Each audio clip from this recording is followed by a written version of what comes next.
نارینه تر ښځو درې چنده یا درې برابره جنسي خیالات لري. یعنی نارینه ډیر ځله خیال او فکر په اړیکه کې جنسي درې برابره ډیر.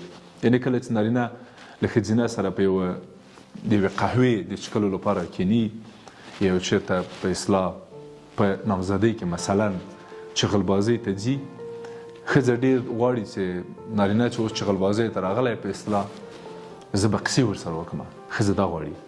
نارینه دا غواړي چې زه باید ښکل کړم، څو ځله باید ښکل کړم. یعنی د نارینه درې برابره فکر په دې چې څنګه یې لاس ونیسم، څنګه یې ښکل کړم او نور موارد. ښځې دا وایي چې دا وایي که نامزد راغی زه به دا خبره ورته وکړم، زه به دا خبره ورته وکړم، زه به دا خبره ورته وکړم. اوس خبر چی ده؟ ستونزه څه ده؟ ستونزه دا ده چې نارینه چې کله خپل خیالاتي ژوند ته په هغه اړیکه کې یا په اصطلاح وایم په هغو چغلبازیو کې جنسي غوښتنې کوي او ښځې غواړي چې خبرې وکړي یا مثلا واورېدل سي، نارینه خپله هیله پوره کوي، ښځینه خپله هیله پوره کوي. په دې برخه کې ټکر پیدا کیږي او همدغه د دې لامل ګرځي دوستانو چې وخت ناوخت د ښځو او د نارینهو ترمنځ ستونزې پیدا شي. اوس زما هیله له نارینه نه دا ده چې د ښځې دغه فکر ته او له ښځو مې هیله دا ده چې د نارینهو دغه فکر ته پام وکړي او په نظر کې وساتي. یعنی یو ډول یو بل ته احترام وکړي، یو ډول د یو بل انتظاراتو او توقعاتو ته پام وکړي. بل مورد دوستانو د نارینهو او د ښځینهو د جنسي لیوالتیا او ځواک قدرت او ځواک ده. کله چې ښځینه او نارینه غواړي جنسي اړیکه ونیسي،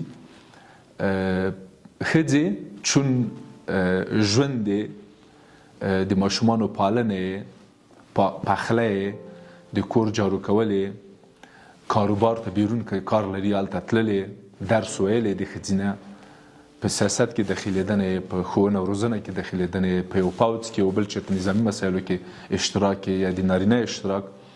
ښځه ټول په احساساتو او په عواطفو کوي او نارینه داسې نه ده. زه که دا مثال ورکړم چې نارینه د جنسي اړیکو او د جنسي ژوند لپاره دوه هغه لري، دوه ځواکه لري. داسې راځئ چې بحث به وکړو چې نارینه دوه ځواکه لري او ښځینه یو ځواک.